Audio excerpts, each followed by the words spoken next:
Hi guys, today we will talk about how to fix or how to solve the problem of storage on the application of Netflix. You will click on settings. You will click on settings.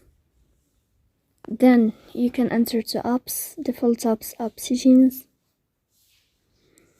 When above you can search about Netflix and you will enter. Here you can click on first stop and you can click OK. Then you will enter to the window of storage. Here you can click clear cache. Don't click clear data because that can delete your account. In the end, you can turn off your phone and you can turn on your phone again.